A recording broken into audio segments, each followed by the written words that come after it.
Hello అండి Rahul hi గారు. అండి. మేడ్చల్ హత్య చూసారా? నడి రోడ్డు మీద అతి కిరాతకంగా చంపేశారు. ఇంట్లో వాళ్ళే, బయట వాళ్ళు కూడా కాదు.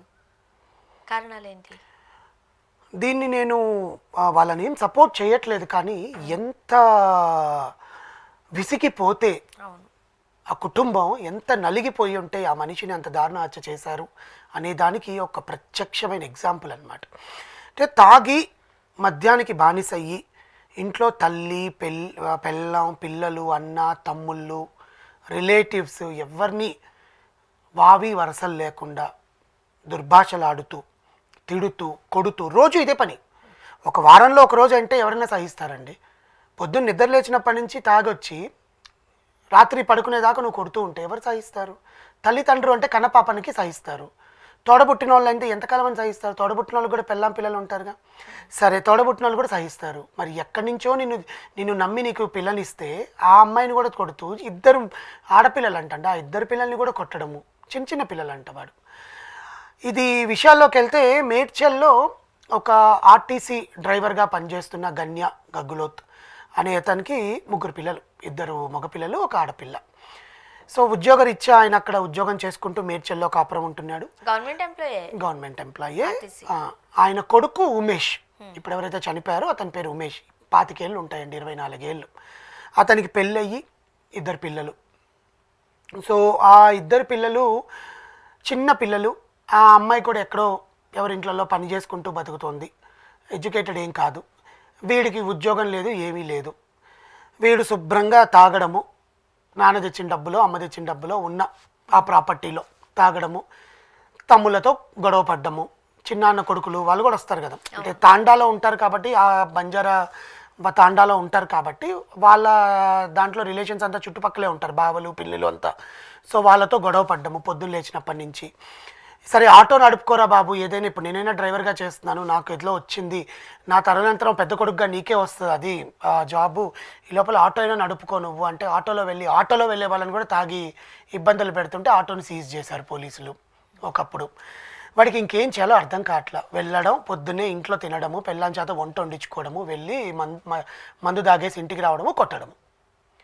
ఎవరిని కొడతాడు? తల్లిని, తండ్రిని, పెళ్ళాన్ని, పిల్లల్ని, తమ్ముళ్ళని. రాకేష్ అనే అతను ఎవరో తమ్ముడు, లక్ష్మణ్ అని ఇంకొక ఎవరో చిన్నాన్న కొడుకు, వాళ్ళందరితో.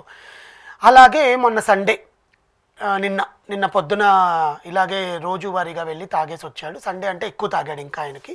సో ఆయనకు మళ్ళీ వీక్ డేస్ కూడా ఉంటాయి. వీక్ డేస్లో నేను ఇంత ఎమ్మెల్యే తాగుతాను, సండే ఎక్కువ తాగుతాను అని చెప్పి.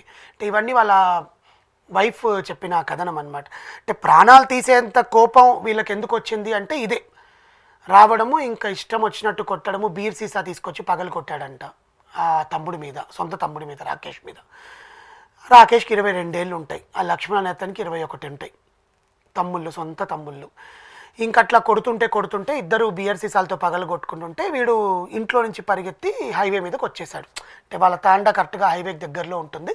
అలా హైవే మీదకి వచ్చేసి రోడ్డు మీద పరిగిస్తూ ఉంటే వీళ్ళు వెనకాల నుంచి నన్నే కొడతారా అని చెప్పి కత్తి, ఇంట్లో కూరగాయలు తీసే కత్తి తీసుకొచ్చి 15 పోట్లు పొడిచి వాడిని అక్కడనే నడి రోడ్లో చంపేశారు. అంటే మద్యం ఎంతమంది ప్రాణాలను తీస్తుందనే దానికి ఇదొక ఎగ్జాంపుల్. మళ్ళీ సొంత తమ్ముళ్ళకే ఎంత, ఇప్పుడు వాళ్ళు పరారీలో ఉన్నారు, అది తెలుసుకున్న తల్లి పెళ్ళాం రోడ్డు మీదకి వచ్చి ఏడవడము, అరే మీ అన్నని ఎంత ఆవేశం ఉన్నా ఎట్లా చంపేస్తారని వాళ్ళు బాధపడ్డము. వాళ్ళు కూడా అయ్యో పొడి చేశామే అన్న భయంతో వాళ్ళిద్దరు పారిపోయి, చిన్నపిల్లలు 22, 21 ఏళ్ళు. అంటే ఆ కోపంలో ఆవేశంలో పొడి చేశారే తప్ప ఏమైనా అంటే బియర్ బాటిల్లో తాళ్ళ పగలు కొట్టి, ఎందుకంటే వాళ్ళు కూడా అటుపక్క సేవించే ఉంటారు మద్యం, లేకపోతే అంత ఆవేశం రాదు. మనం కాన్షియస్లో ఉన్నామనుకోండి, అవతలోడు అన్కాన్షియస్లో ఉన్నప్పుడు మనం కరెక్ట్గానే బిహేవ్ చేస్తాం. ఎందుకంటే వాడు తాగున్నాడు, వాడు అన్కాన్షియస్లో ఉన్నాడు, వాడిని ఎట్లయినా సరే మనం నెమ్మదిగా కామ్ చేయాలి, కూల్ చేయాలి, వాడి తల మీద నీళ్ళు పోయడమో లేకపోతే ఇంకేదో చేయడమో చేస్తారు కాన్షియస్లో ఉన్నవాళ్ళు. లేకపోతే మనం తీసుకునే ఎక్కడైనా రూమ్లో వేసి తాళం వేసేస్తారు. మనం కూడా అన్కాన్షియస్లో ఉన్నామనుకోండి, ఆ రెచ్చిపోయిన తనానికి మనం ఇంకా రెచ్చిపోతాం.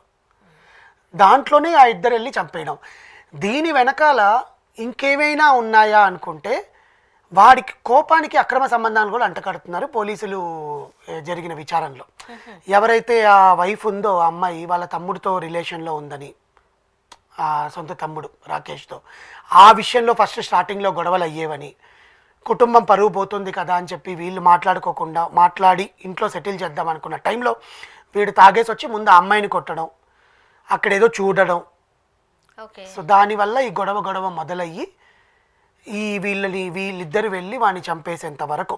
ఎందుకంటే ఒక అక్రమ సంబంధం బయటపడుతుందో అన్న ఉద్దేశంతో చంపేశారా, లేదా ఆ కొట్లాట గొడవ ఆవేశం ఎక్కువైపోయి వాడు ఇంక ఇంట్లోంచి వెళ్ళిపోతున్నాడు, వీడిని ఇంక భరించలేము అని ఇంటెన్షనల్గా పొడి చేశారా అనేది పక్కన పెడితే ఒక ప్రాణం అయితే పోయింది. ఇంటికి పెద్ద కొడుకు పోయాడు. మద్యం సేవించి ఆ అమ్మాయి భార్య ఏం చెప్తుందంటే, నాకు అసలు సంబంధమే లేదండి, అతన్ని నా కొడుకులాగా చూసుకుంటాను తమ్ముడిని, మా ఆయనే ఇట్లా గొడవలు పెట్టుకునేవాడు, ఇప్పుడు ఆయనే లేకుండా పోయాడు. కానీ ఈ హత్య వల్ల తాగిన మత్తులో ఇలా రకరకాల మాటలు పిచ్చి పిచ్చి మాటలు మాట్లాడుతూనే ఉంటారు. ఇప్పుడు అందరూ ఉమ్మడి కుటుంబం, అది అత్తగారు ఉంటారు కదా, మామగారు ఉంటారు. నిజంగా అలాంటిది ఏదైనా జరుగుంటే అందరూ కలిపి ఈ అమ్మాయిని బ్లేమ్ చేస్తారు కదా, ఖచ్చితంగా ఏదో ఒకటి అంటారు కదా. ఖచ్చితంగా అలా అంటే అలా జరిగినట్టుగా మనం చూడట్లేదు. ఇప్పుడు పోలీసుల దర్యాప్తులో ఏం జరిగిందంటే, వీడు మద్యం తాగి ఇంట్లో వచ్చి కొడుతున్నాడు కాబట్టి వాళ్ళిద్దరు వచ్చి పొడి చేయడం జరిగింది. ఇక్కడ తప్పేంటంటే వాళ్ళిద్దరు పొరవడం, వాళ్ళిద్దరు ఇప్పుడు పరారీలో ఉన్నారు.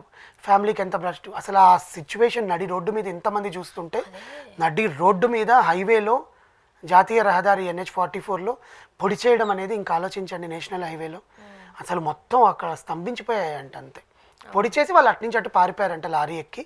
ఆ లారీ నెంబర్ని బట్టి పోలీసులు ట్రేస్ చేస్తున్నారు. కానీ ఏది ఏమైనా ఈ హత్య వల్ల కుటుంబానికి ఎంత నష్టం, ఆ పిల్లలకి తండ్రి లేకుండా పోయాడు, ఇద్దరు పిల్లల జీవితం నాశనం అయిపోయింది. ఇప్పుడు హంతకులనే అంటారు కదండి, because it's a live evidence వాళ్ళిద్దరే పొడిచారు అని. అది ఎక్కడో మారుమూల ప్రాంతంలో చేసి వీళ్ళని అనుమానిస్తే మనం నిందితులు కాదేమో అన్న కోణంలో ఆలోచించవచ్చు. కానీ నడి రోడ్డు మీద అంతమంది చూస్తున్నప్పుడు కూడా వీడు నడి రోడ్లో వాళ్ళు పొడి చేశారంటే వాళ్ళ జీవితంలో హంతకులనే ముద్ర. వాళ్ళకి ఎప్పుడు పిల్లల్ని ఇస్తారు, వాళ్ళ పేరెంట్స్ ఎలా ఉంటారు, ఈ అమ్మాయి జీవితం ఏంటి, మద్యానికి బానిస అయ్యి ఇట్లా ప్రాణాలు పోగొట్టుకోవడంలో ఇది ఫస్ట్ టైం కాదు మనం చూసేది. అలాంటిది చాలా రోజుల తర్వాత రోజుకొక హత్య చూస్తున్నాం. దాంట్లో ఇది ఒక విచిత్రమైన హత్య, సొంత అన్నని తమ్ముళ్ళు చంపేసిన హత్య. పోలీసులు దీంట్లో ఎన్ని కోణాల నుంచి విచారిస్తున్నారు, వాళ్ళిద్దరు అసలు దొరుకుతారా, వాళ్ళిద్దరు ఎక్కడికి పరారయ్యారు, పోలీసులు ఎటువంటి స్టెప్స్ తీసుకుంటారు అనేది మనం చూడాలి. ఎందుకంటే అది జరిగింది నిన్ననే కాబట్టి. Thank you so much. Thank you.